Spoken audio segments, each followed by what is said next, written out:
Hey everyone, and welcome back to the Course Creation Mama podcast. I am really excited today because I have never done an episode quite like this before.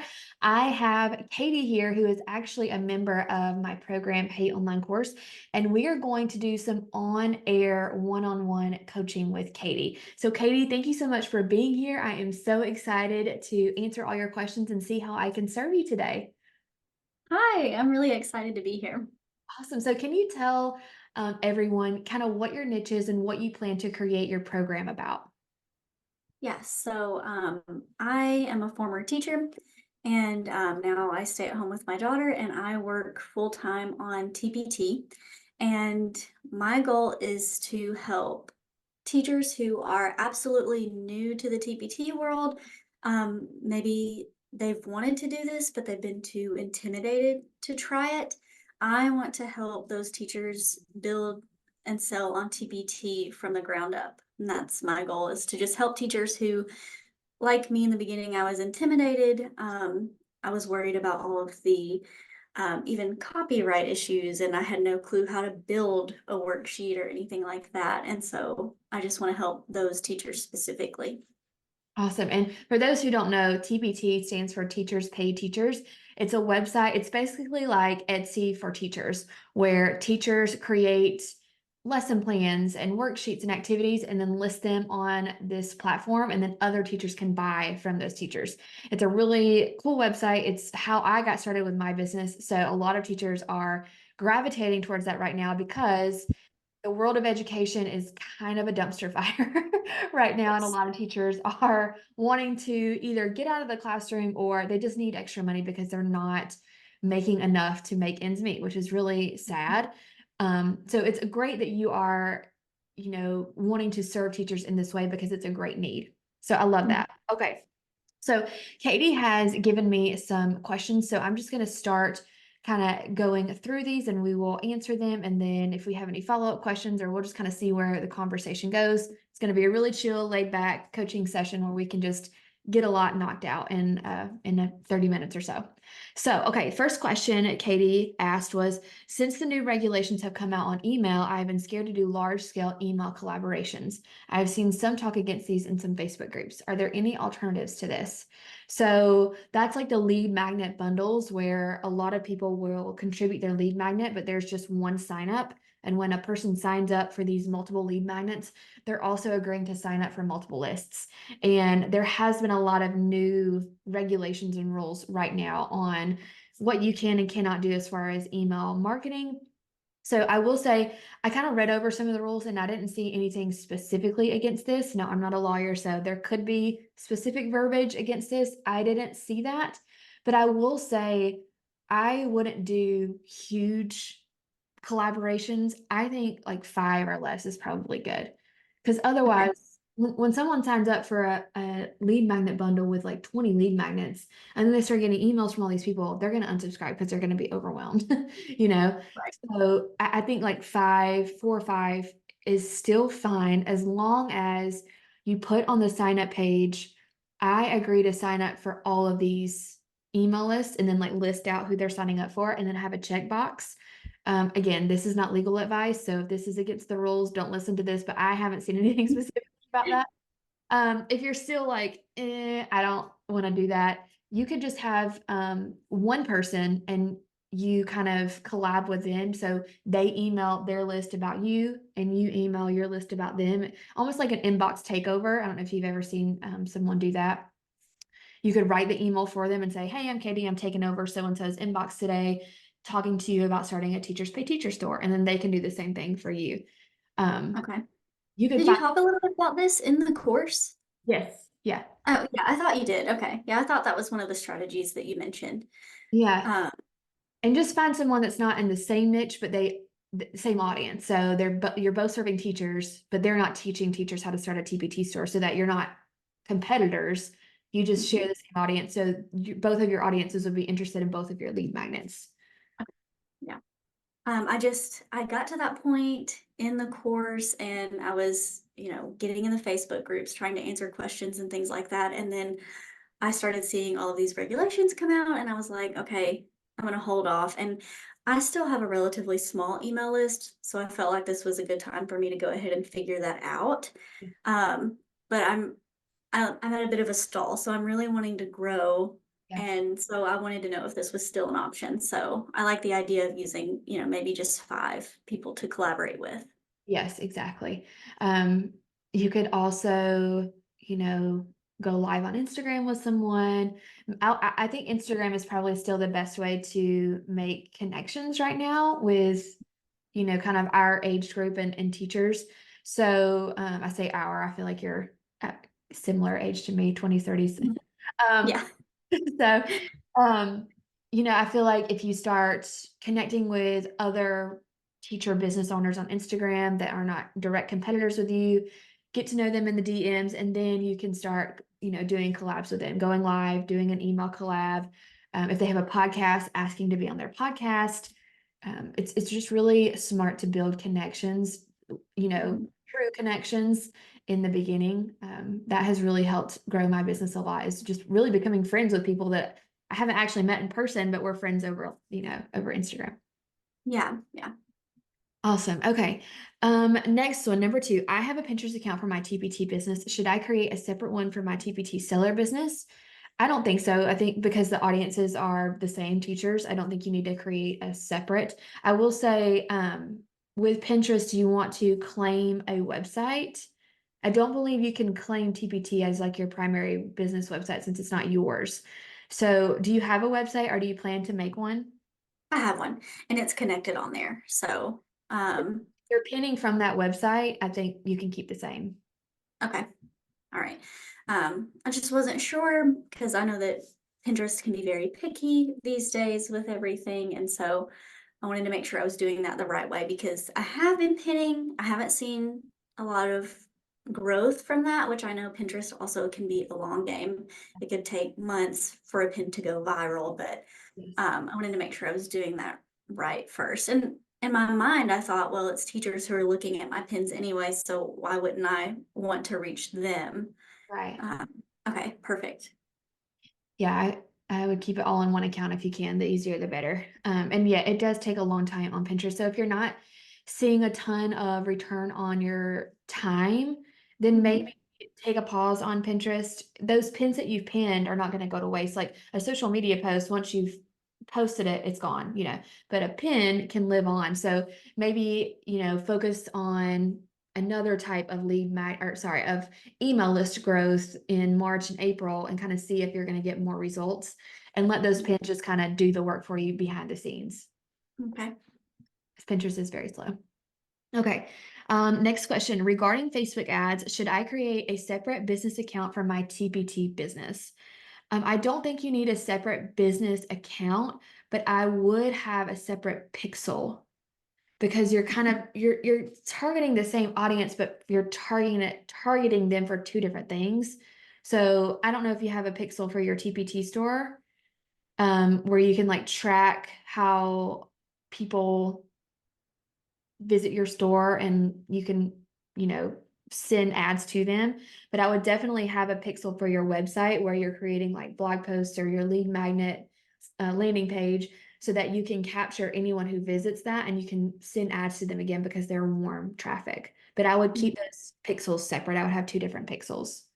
Well, that's something that I actually ask about in a few questions that I am just overwhelmed with Facebook ads, specifically pixels right now. So I'm sort of at a, I won't say pause because I'm still working on it, but I'm just like looking up YouTube videos on pixels and things like that because I'm lost.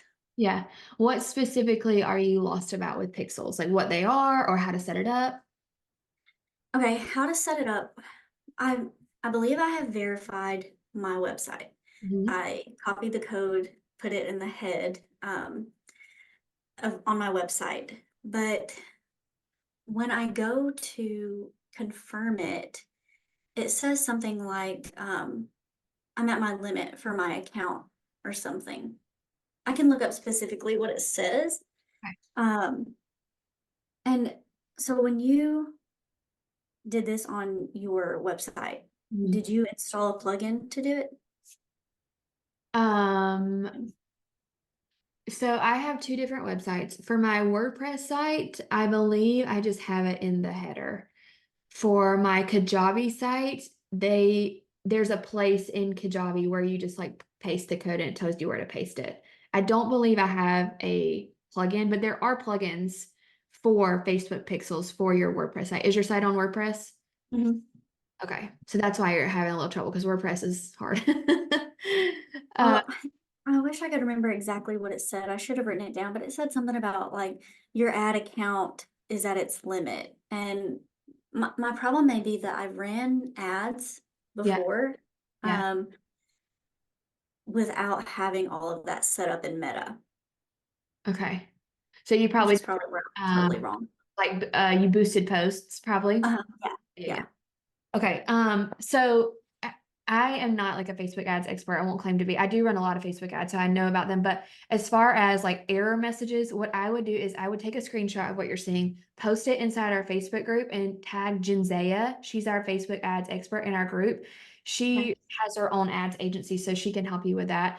I don't, as far as like having a limit, there shouldn't be a limit on the amount of pixels. I can't think of what that limit would be, but again, I'm not an ads expert. So ask her in the group.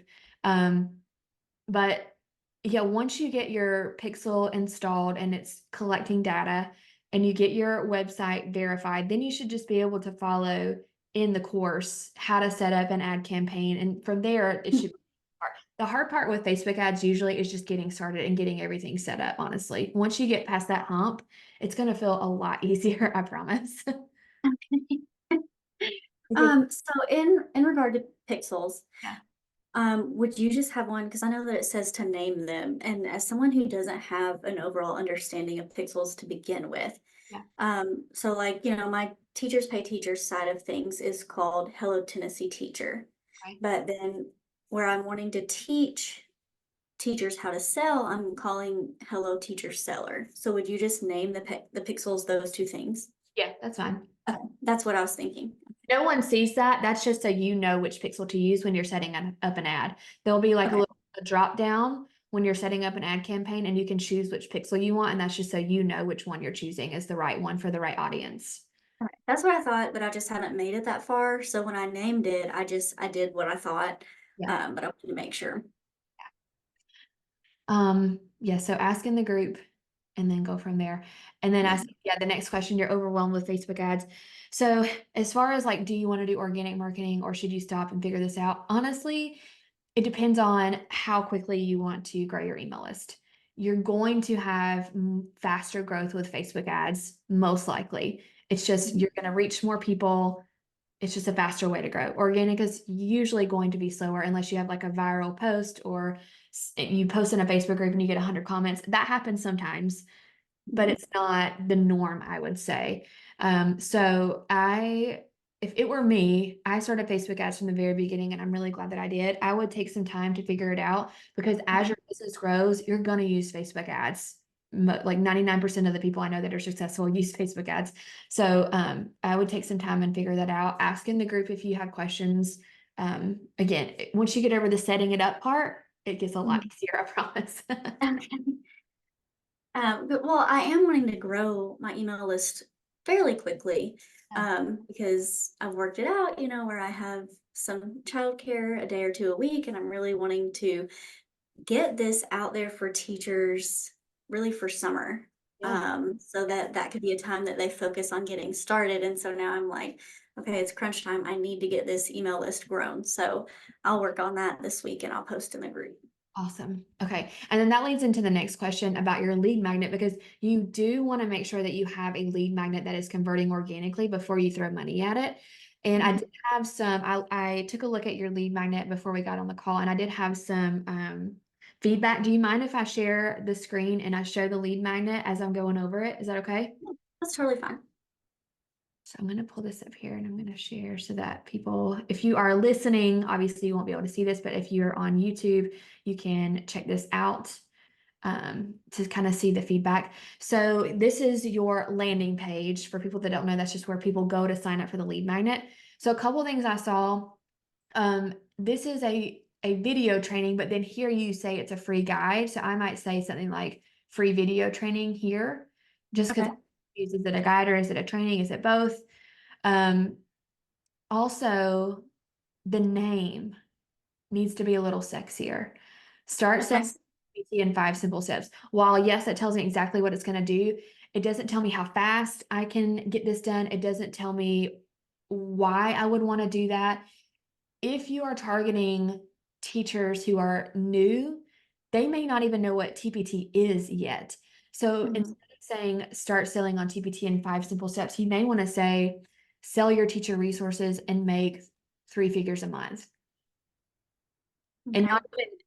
not even necessarily mention TPT in this title, but maybe like down here you can say, I started selling my resources on a website called teacherspayteachers.com. And, and also kind of tell the success you've had. Like, why should they trust you? Have you been successful? Do you make 3 or 4 figures a month? Um, I would also add your name here so they know who you are. I like that you have a picture, but put who you are. Um, Okay.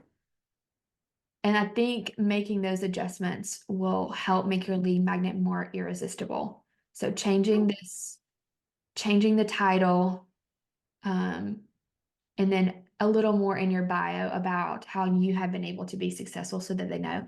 Also, you may want to add, in this free training, I will help you better understand how to begin the process.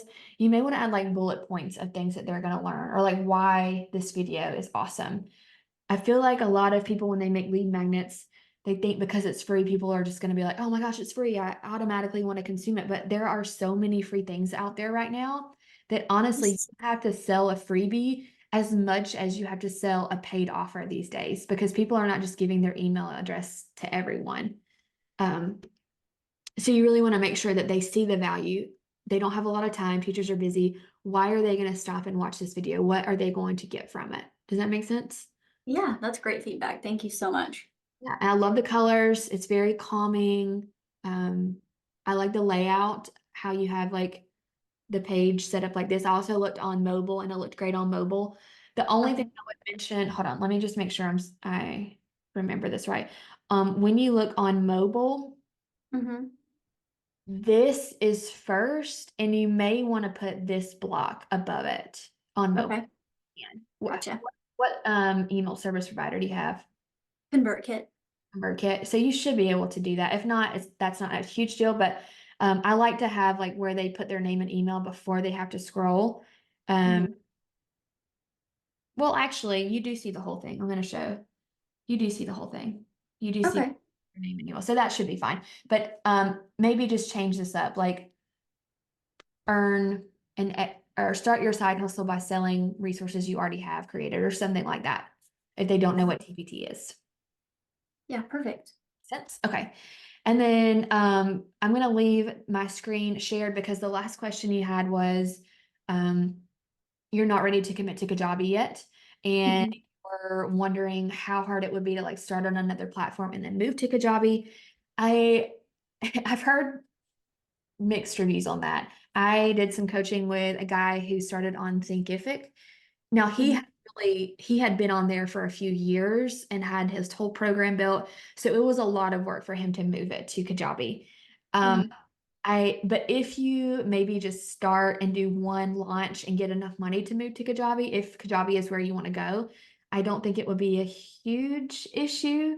I have never personally done it, so I can't say personally how hard it would be. I know moving email lists, that's easy because you just download them from your email, like ConvertKit, and then upload into Kajabi. But as far as like moving all the videos and stuff, that might be time consuming. But if you can't pay for it right now, you can't pay for it. I did look up some alternates. So Podia is a popular one and it is cheaper. So you can get started for free. And then they have like 4 a month, 33 a month, 59 a month. So it's about half of what Kajabi is. I Mm-hmm. don't know how hard it is to set up, but I have heard good things about Podia. Okay. Um, there are some other ones that I've heard of. Teachable is another one that I've heard great things about. Teachable doesn't have an email service provider, so you'd have to keep ConvertKit. Um, Mm-hmm. Kajabi, like you could get rid of ConvertKit and anything else is all in one. Um, And that's why I like Kajabi, but with starting with my TPT business yeah. first, everyone was singing the praises of ConvertKit and how amazing it was. And so that's the one that I chose for my TBT business. Yeah. And so now that I'm wanting to get into multiple streams of income and multiple businesses, Yeah. Kajabi looks ideal, but I'm like, okay, I need to be bringing in more Yeah. income before I just leave ConvertKit and go pay for everything there. So it's just so complicated. Oh, I know, I know. And ConvertKit is awesome, I will say. The only reason I don't recommend ConvertKit long term is because it gets really expensive as your email list grows. So So I I've heard. yes, so I think it's fine to get started. Flowdesk is another one that's fine to get started with. Um, you just want to think about where, how big do you want your list to get, and then when is it the best time to move. Uh, Mhm, but yeah, there's so many different course platforms right now because courses are huge. So mhm. these are just some. I haven't heard of all of these, but I know Teachable. Thinkific I have heard is okay, but I think I would choose Teachable over Thinkific. But check out Podia. It's more of an all-in-one. Like you can put a website there, which I know your website is already on WordPress. I did the same thing. I started my website on WordPress, so it's still there because of Mhm. SEO. I had built SEO there. Um, but it's worth checking out. Yeah, okay. Awesome. So those are all the questions that you had sent. Is there anything else that you thought of or want to go over? Yeah, so this may be, I don't know. I have a tendency to have like a one-track mind and it's hard for me to branch out. So you talk about, collaborating with people who are not in the exact same niche, but they're in a similar one. So for me, I'm wanting to reach out to it doesn't have to be a new teacher, but a teacher who hasn't started selling on TPT and they just need that help. So when I've, scrolled through Instagram when I was going through that part of the course and just looking for people to collaborate with, I'm like, okay, someone who sells mock-ups is in a similar niche, but someone who's not already selling on TPT is probably not following someone who makes mock-ups. Mhm. So, I was thinking of a passive income page that's not specific to TBT, but they're talking about passive income in general. As a former teacher, I know that you've branched out and you teach how to make courses of all types, but just as a former teacher, what niches would you recommend that I collaborate with? Yeah, that's a great question. So maybe think about niches, whatever, that aren't specifically business related, but they do Mhm. serve teachers. So maybe someone who is helping teachers with their, I can specifically think of someone who does, um, what is it called? I'm not an elementary teacher. Like the mornings, the morning meetings. Oh, okay. So she helps teachers do their morning meetings with their kindergartners and has like slides for their board and like an agenda, that kind of thing. So she's serving teachers, but she's not teaching specifically about business. So you can collaborate with those types of people because if these teachers that you want to serve haven't started a business yet, then that would be the perfect crossover. Yes, okay. See, I don't know why I can't just think outside of the box and think like that. That's such a good idea. And I'm friends with several teachers on Instagram who are Yes. in a business, but not that They're business. not So, serving teachers who want to, yeah. There's like another girl who does social emotional learning. She teaches teachers that. So there's lots of teachers that are serving other teachers who are not teaching them how to start a business. So I would start there. yeah, excellent idea. I love that. Yeah. Anything else? That's really the only question that popped up during this. My focus right now really is just growing my email list, and I'm just starting to think about creating the course. But I also know that you talk about, don't create the course if your lead magnet is not taking off, then it may not be such a great idea. So I'm trying to really focus on the email list first and growing an audience before I commit to the entire course. Yeah, for sure. I think if you make those adjustments on the lead magnet and just make it more enticing, then Mhm. I know that this niche is going to be profitable because I'm kind of in a similar niche. I teach teachers how to create resources and then sell them. Usually they have already, so my teachers might even be before your teachers. They're not really even looking for a business yet. They're just looking to make resources for their classroom. But Mhm. within the groups that I, am in, I can see teachers are really wanting some type of extra income. They need it. It's not even a want, it's a need, which is going to make your niche even more profitable right now. So I know it can be profitable. It's just getting that lead magnet tweaked and getting your messaging on point. And then I think it's going to be great. Great. I'm gonna work on that today. I'm so excited. Awesome. And don't forget about the Facebook ads. I think that's really going to boost your email list growth a lot more quickly than trying to do organic. So Okay. All right. I will post in the Facebook group today and change up my lead magnet. I have some action steps. yes. Awesome. All right, Katie. Well, this was great. It was so fun chatting with you. Thanks for coming on the podcast and my YouTube channel to do this. And I can't wait to see how all these changes grow your business. Yeah. Thank you so much for having me.